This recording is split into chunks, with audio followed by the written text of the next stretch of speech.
Intrigued? We thought the optical disc was dead, but a piece of abandoned 90s technology has just returned, and it can now hold 1.6 petabytes of data. That is 1.6 million gigabytes on a single disk. To put that volume into perspective, you would normally need a room-sized enterprise server rack, about 1,000 standard hard drives, to hold that much information. Now it fits in the palm of your hand. Over the last 20 years, we left physical disks behind for the convenience of the cloud. But as our global data footprint grows, those exact systems have become a dangerous bottleneck. Because cloud storage is constantly connected to the internet, it serves as a permanent target for cyber attacks. Massive breaches at institutions like Cosmos Bank and Flagstar Bank have demonstrated that keeping sensitive data online is a high-stakes gamble. Physical hard drives aren't a perfect safety net either. They rely on moving mechanical parts that eventually wear out, and because they record data magnetically, a strong magnetic field can instantly scramble your files into complete chaos. We are generating data far faster than our current systems can protect it. We need a physical vault that is offline, unhackable, and immune to magnetic interference. Take a look at this vintage record player setup. Back in the 1960s, a physicist named James Russell realized that mechanical music players suffered from a constant enemy, friction.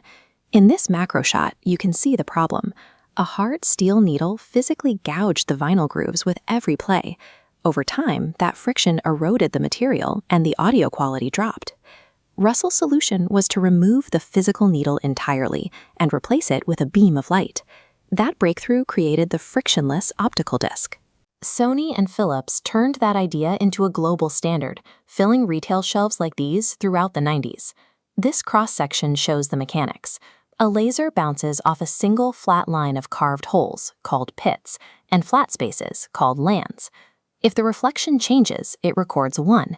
If it doesn't, it records a 0. To increase storage, engineers shrank those pits to fit more onto the disk, but they hit a physical wall. A pit cannot be smaller than the wavelength of the laser reading it.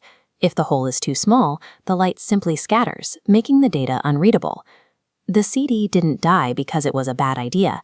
It simply ran out of two-dimensional surface area to keep up with our data needs. Researchers at Shanghai and Peking University saw that optical disks were still the best candidate for long-term storage. They just needed a dimensional upgrade to break the 2D limit.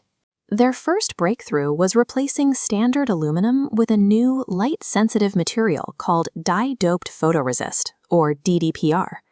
By making the DDPR material incredibly thin, they managed to stack 100 separate layers of data inside a disk that is still only 1 millimeter thick. They also moved away from physical carving. Instead, two intersecting lasers target the DDPR material at a molecular level, changing its physical state to write the data. This precision hardware then uses a third laser to scan the layers. The molecules that were changed by the writing lasers glow when hit, registering as a 1, while the unchanged molecules stay dark to register as a 0. By shifting from carving holes on a flat surface to manipulating molecules in three-dimensional space, the team successfully bypassed the physical constraints that killed the original CD. Realistically, you won't be buying these for your home computer. This technology is aimed at the massive data archives managed by companies like Google and Microsoft. These disks would allow enterprises to move their cold data, files that need to be kept but aren't used daily, out of power-hungry server farms and into highly efficient offline vaults.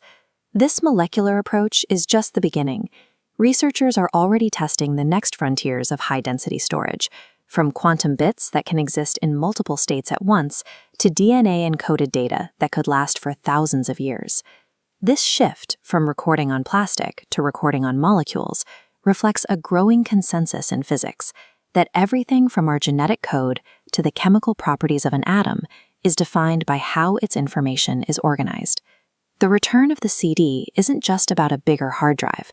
It represents a more durable way to archive that information, ensuring that as our knowledge of the world expands, we actually have a safe place to keep it.